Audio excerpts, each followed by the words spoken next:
특정 대상이 존재하지 않아도 계속 존재한다는 것을 자각하는 것. 우리 아이들이 자라면서 생기는 이 자각 중에 하나입니다. 어린 아이들은 엄마가 눈에 보이지 않으면 앙 하고 울지요. 예. 아이들이 엄마가 눈에 안 보이면 우는 이유는 아이들의 입장에서 보면 눈에 보이는 세계가 그 아이의 전부입니다. 그런데 눈앞에서 어머니가 사라지면 어머니가 화장실에 있는데 혹은 어머니가 부엌에 있는데 자기 세상에서 엄마가 사라진 줄 알고 우는 거래요. 예. 그런데 시간이 따라면서 어떠한 것을 알게 되느냐? 아, 눈에서 엄마가 사라져도 어딘가에 있구나라고 하는 것을 알게 된다고 합니다. 아이들의 이러한 그 대상 영속성을 발달시켜 주는 아주 좋은 놀이가 있습니다. 다 해보셨을 거라고 저는 생각합니다. 어떤 놀이일까요? 예, 까꿍입니다. 예, 잘 아시네요. 예, 아이들 눈앞에서 사라졌다가 나타나면 그러면서 아이 합니다. 또 이러한 놀이들이 있습니다. 그 이제 컵 같은 거에 뭐 이렇게 동전 같은 거 넣어놓고 숨기고 이렇게 섞은 다음에 찾아보라고 하는 거죠. 눈에 그 동전이 보이지는 않지만 이곳 어딘가에 동전이 있다고 아이들이 찾습니다. 그리고 숨바꼭질이 대표적인 놀이 중에 하나입니다. 눈에 보이지는 않아요. 그러나 술래는 그 대상들을 막 찾아다닙니다. 그리고 우리 아동부 아이들이 소풍을 가면 가장 좋아하는 놀이가 있어요. 이것만은 꼭 해야 되는 놀이가 있어요. 아마 교사들은 다 알 겁니다. 뭐죠? 예, 보물찾기 다 아셔요. 예, 보물찾기만 아이들이 그냥 기를 쓰고 죽자고 찾죠. 예, 눈에 보이지 않지만 그것들이 있다고 믿기 때문입니다. 우리 신앙에도 영적 대상 영속성이 있습니다. 예, 성경에 있는 단어는 아니고 제가 갖다 붙인 겁니다. 예, 영적인 대상 영속성이 있습니다. 이 영적 대상 영속성이 발달된 사람이 신앙이 좋습니다. 왜냐하면요, 우리가 믿는 믿음의 대상들은 다 눈에 보이지 않습니다. 하나님 직접 보신 분 계셔요? 예수님, 부활, 천국, 영생 이런 것들 직접 보고 경험하시고 손으로 만지고 살아가시는 분 계십니까? 없지요. 눈에 보이지 않습니다. 그러나 우리는 그런 것들을 있다고 확신하면서 살아갑니다. 그것이 믿음입니다. 그리고 그것이 있다고 믿고 신앙생활을 할 때에 신앙생활이 즐겁습니다. 아이들에게 여기에 보물을 숨겼는지 안 숨겼는지 모르겠는데, 보물이 있는지 없는지 모르겠는데 보물을 찾아보라고 하면은 아이들이 조금 찾다가 발견 못하면은 금방 흥미를 잃고 그만두겠지요. 우리의 신앙도 마찬가지입니다. 그래서 이 대상 영속성이 발달한 사람이 믿음이 좋고요. 원어업기는 이 믿음의 영적인 대상 영속성이 발달하고 성장하시는 저와 우리 모든 혼님들 되시기를 간절히 원합니다. 그렇다면 이제 이 개념은 뒤에 다시 이야기를 하기로 하고요. 오늘의 이제 제목 중에 소망이라고 하는 부분에 대해서 저희가 먼저 살펴보려고 합니다. 이 소망이라고 하는 단어의 사전적 의미는 어떤 일을 바라다, 바람이라고 하는 뜻이 있습니다. 비슷한 단어로는요, 소원, 희망, 기대, 꿈 이러한 단어들이 소망이라고 하는 단어와 비슷한 의미로 사용되고 있습니다. 그런데 이러한 단순히 단어적 의미를 넘어서서 소망이라고 하는 것에는 더 심오한 의미가 있는데, 이 소망이라고 하는 것은요, 오늘날 우리 인생, 우리의 삶의 원동력이 됩니다. 우리의 인생이 자동차라면 그 자동차를 가게 하는 연료가 있듯이 우리의 인생을 움직이게 하는 것, 내가 살아가는 이유 또는 삶의 목적이 바로 소망이라고 이야기할 수 있습니다. 그래서 살아가는 모든 사람들에게는요, 이 소망이 있습니다. 소망의 대상은 저마다 다를 수 있지만 살아가는 모든 사람들에게는 소망이 있어요. 어떤 사람들은 돈에 소망을 두고 살아가고요. 어떤 사람들은 명예, 건강 또는 쾌락, 그리고 자식, 하다못해 내가 살아야겠다. 어떻게 해서든 내가 살아야겠다라고 하는 그 삶 자체에 소망을 두고 살아가기도 합니다. 어, 성경 말씀 몇 구절 찾아보도록 하겠습니다. 사도행전 16장 19절. 사도행전 16장 19절.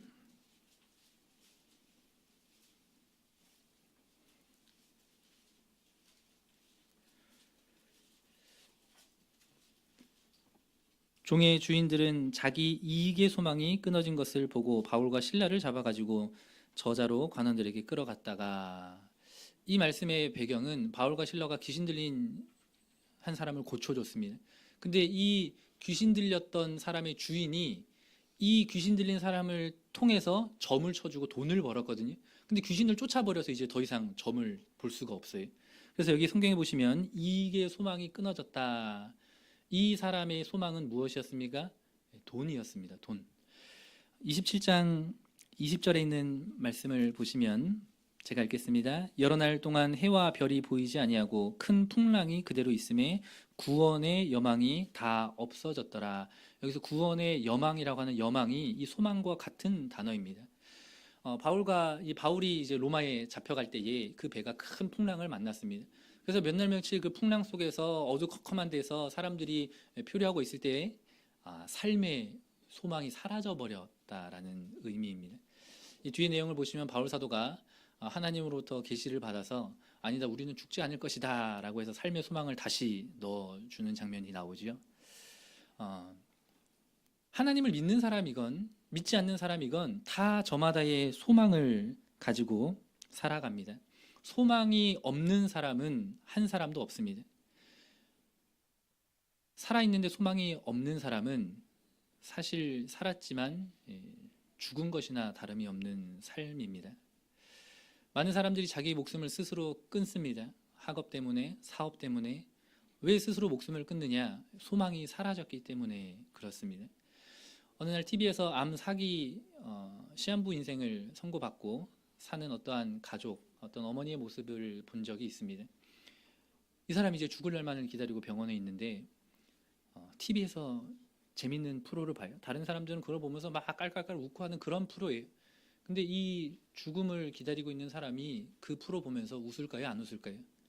웃지를 않습니다. 재미가 없어요.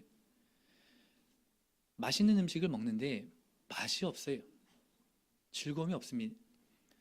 심지어 자기가 가장 사랑하는 남편과 아이들과 가족들과 함께 있는데도 울기만 해요. 엉엉 웁니다. 왜 그런 겁니까? 소망이 끊어져서 그래요. 소망이 사라져 버렸기 때문에 그렇습니다. 사실 살아있지만 실상은 죽은 거나 다름이 없지요. 우리가 이를 통해서 알 수 있는 것은 소망과 절망의 관계입니다. 이 소망이라고 하는 것의 그 반대편에는 절망이라고 하는 것이 있습니다. 그런데 이 소망과 절망은 마치 빛과 어둠 같습니다. 내가 소망을 두었던 어떠한 소망의 대상이 사라져버리면 그 자리에는 절망이 들어옵니다.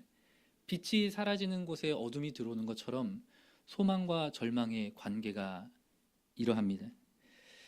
그래서 이 소망을 두더라도 우리가 살아가면서 다 소망이 있지 않습니까? 그런데 소망이 있느냐보다 더 중요한 것은 우리가 어디에 소망을 두고 살아가느냐가 중요한 문제입니다. 우리가 소망을 두어야 할 진정한 소망의 대상은 절망으로 바뀌지 않아야 하는 것들입니다. 만약 그것이 사라지고 언젠간 나에게 절망을 가져다 준다면 지금 당장 그것이 나를 기쁘게 할지 모르지만 우리는 언젠간 반드시 절망 속에서 허우적거릴 것입니다. 따라서 소망을 가지고 살되 내가 지금 어디에 소망을 두고 살아가는지를 점검해 봐야 됩니다. 사랑하는 우리 강남교회 성도님들은 무엇이 내 삶의 원동력이 되십니까? 무엇 때문에 살아가시나요? 어디에 소망을 품고 살아갑니까? 돈을 많이 벌기 위해 살아가시나요? 아니면 세상 사람들처럼 쾌락과 풍요로운 삶과 질 좋은 삶을 위해서 살아가십니까? 그래서 우리가 진정한 소망에 대해서 좀 살펴보아야 하는데, 결론부터 말씀을 드리면 이 세상의 것들은 모두 사라집니다. 다시 말씀드리면 이 세상의 것들은 진정한 소망의 대상이 될 수 없습니다. 베드로전서 1장 24절 말씀 보시겠습니다. 베드로전서 1장 24절.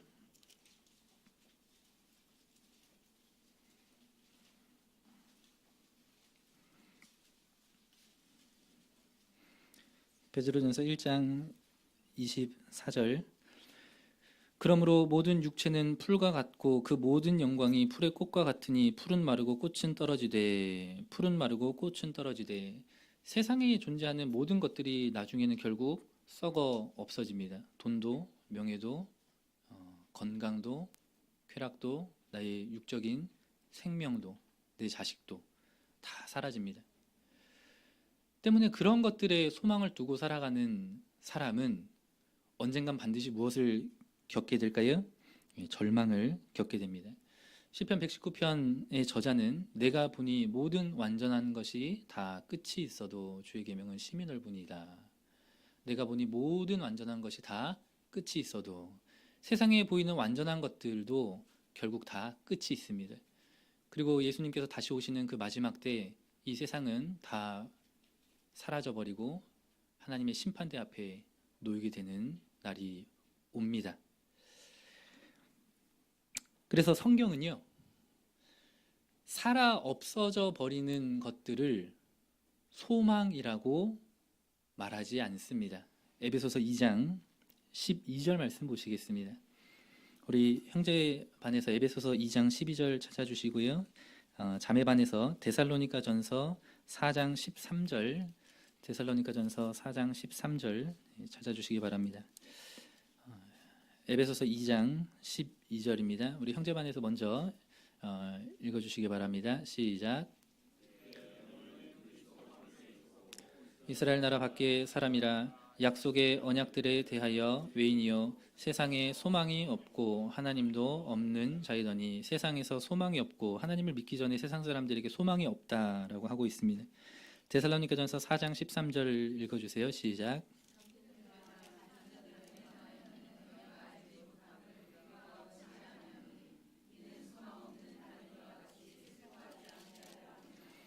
소망 없는 다른 이와 같이 슬퍼하지 않게 한다. 세상 사람들, 하나님 예수님을 믿지 않는 사람들을 일컬어 소망이 없다라고 합니다. 그러면 그 사람들이 진짜 소망이 없어서 소망이 없다고 할까요? 아닙니다. 세상 사람들에게도 소망이 있어요. 저마다 꿈이 있고요, 희망이 있고 비전이 있습니다. 근데 성경은 그런 사람들을 두고 소망이 없다라고 하는 이유는 무엇일까요? 언젠가 썩어 없어질 것이기 때문에 그래요. 절망으로 바뀌어질 것들이기 때문에 성경은 그러한 것들을 소망이라고 말하지 않습니다. 로마서 8장 24절 말씀 보겠습니다. 로마서 8장 24절.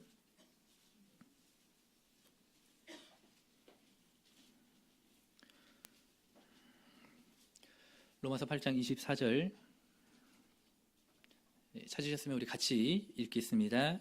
우리가 소망으로 구원을 얻었음에 보이는 소망이 아니니 보는 것을 누가 바라리요. 보이는 소망이 아니니 보는 것을 누가 바라리요. 이 세상에 보이는 것들은 우리 그리스도인들의 소망의 대상이 될 수 없습니다. 되어서 안 됩니다. 혹 그런 것들에 소망을 두고 계신다면 그것이 사라질 때 반드시 절망을 느끼게 될 것입니다. 그렇다면 오늘 하나님께서 우리들에게 말씀하시는 이 성경이 우리들에게 이야기하는 소망의 대상들은 무엇일까? 말씀들을 좀 찾아보도록 하겠습니다. 우리 형제반에서 사도행전 23장 6절, 자매반에서 데살로니가전서 5장 8절 찾아주시기 바랍니다.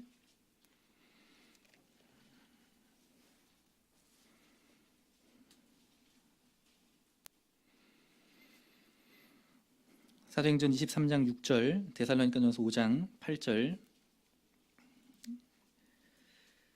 사도행전 23장 6절 읽어주시기 바랍니다. 시작.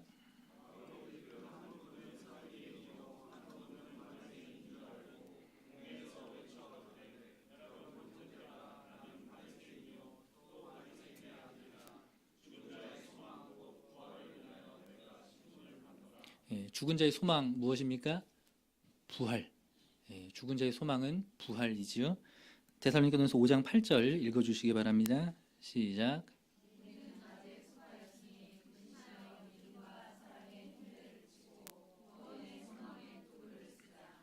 예, 여기서 소망의 대상은 무엇입니까? 구원입니다. 디모데전서 1장 1절 제가 읽겠습니다. 우리 구주 하나님과 우리 소망이신 그리스도 예수의 명령을 따라. 우리의 소망이신 예수 그리스도 예수의 명령을 따라. 디도서 1장 2절 같이 읽겠습니다. 디도서 1장 2절. 디도서 1장 2절.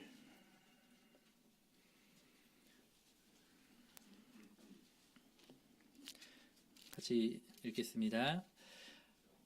영생의 소망을 인함이라. 예, 여기까지 읽겠습니다. 예, 영생의 소망.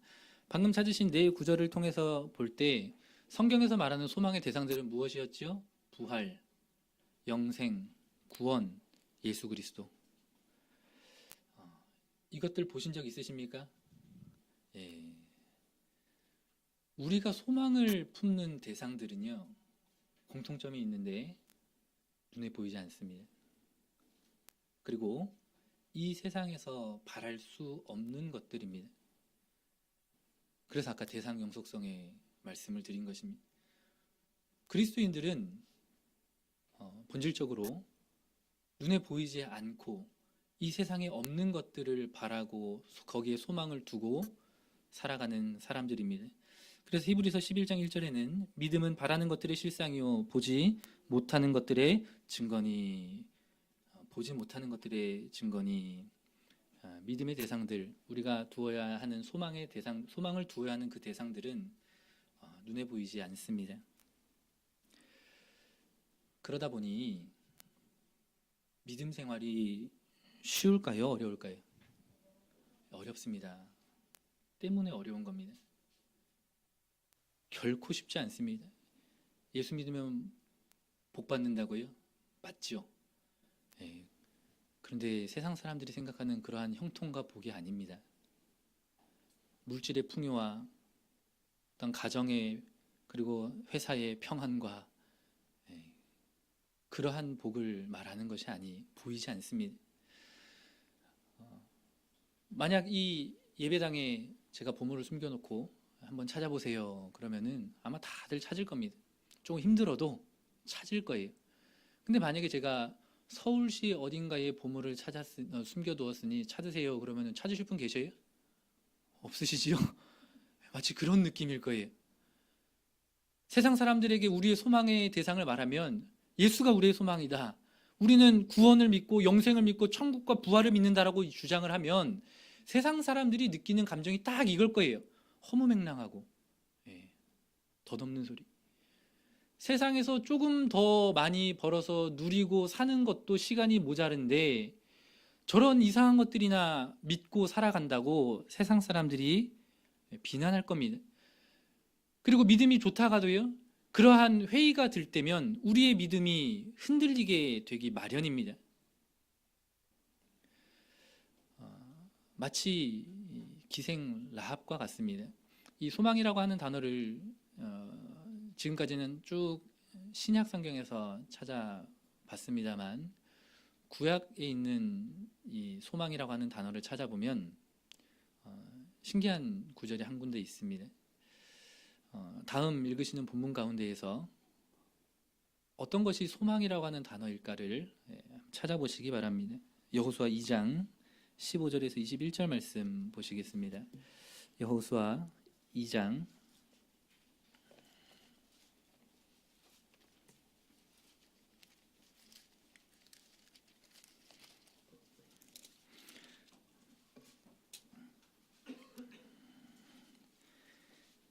15절에서 21절 같이 읽겠습니다.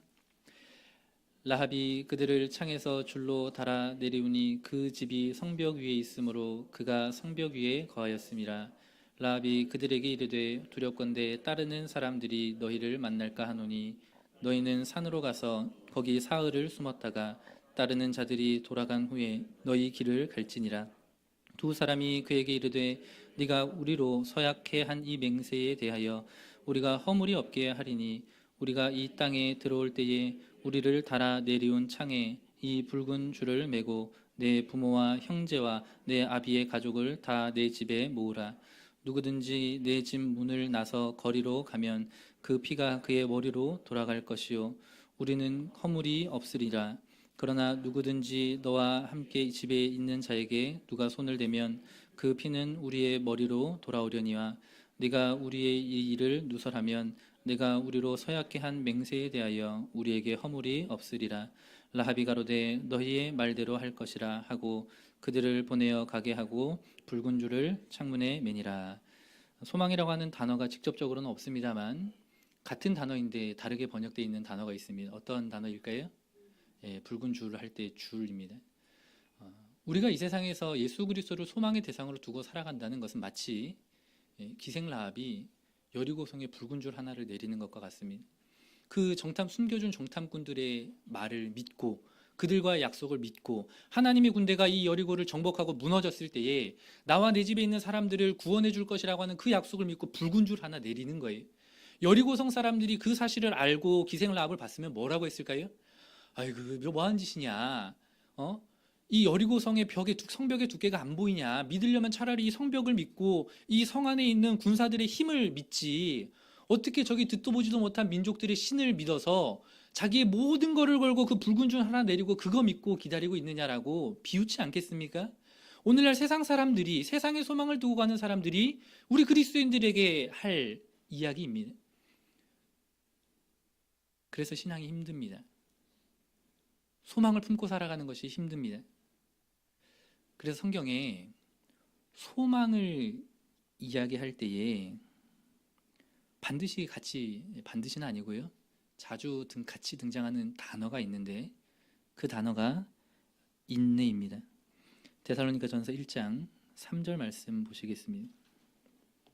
데살로니가전서 1장 3절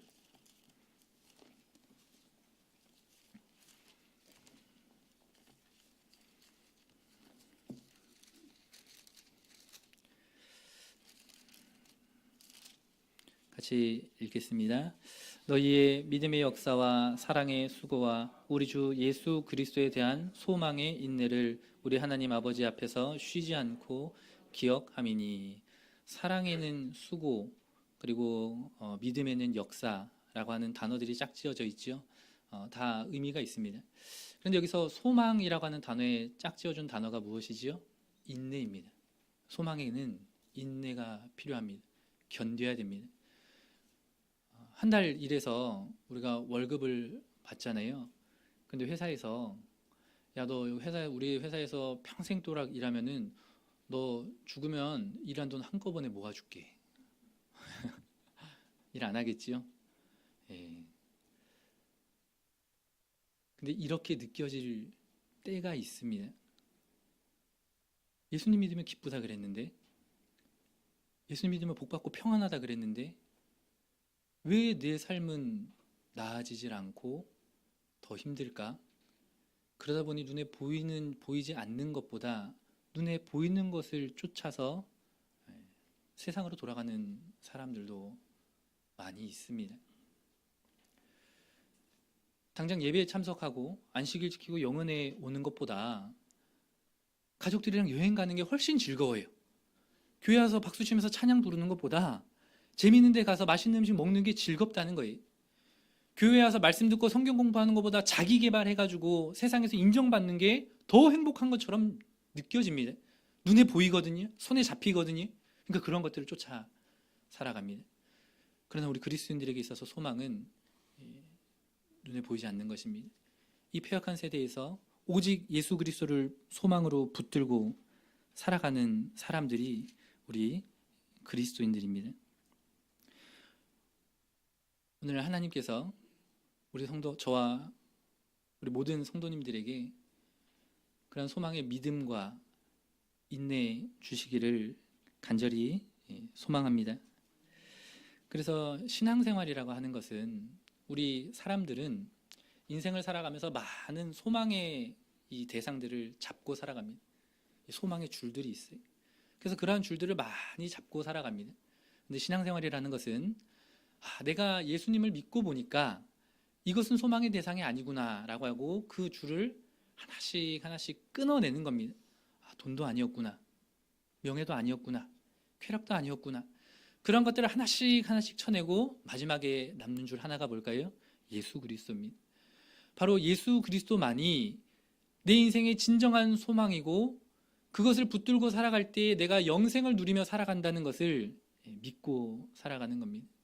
다시 한번 거듭 바로 엎기는 하나님께서 오늘날 저희들에게 믿음과 인내 주시기를 간절히 소망합니다.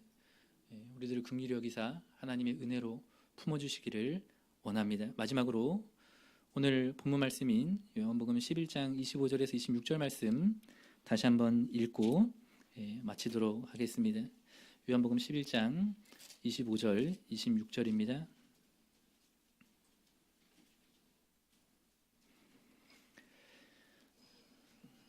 (25절) 예수께서 가라사대 나는 부활이요 생명이니 나를 믿는 자는 죽어도 살겠고 무릇 살아서 나를 믿는 자는 영원히 죽지 아니하리니 이것을 네가 믿느냐. 아멘.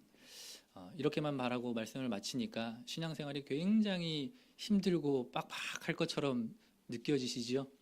그런데 그렇지 않습니다.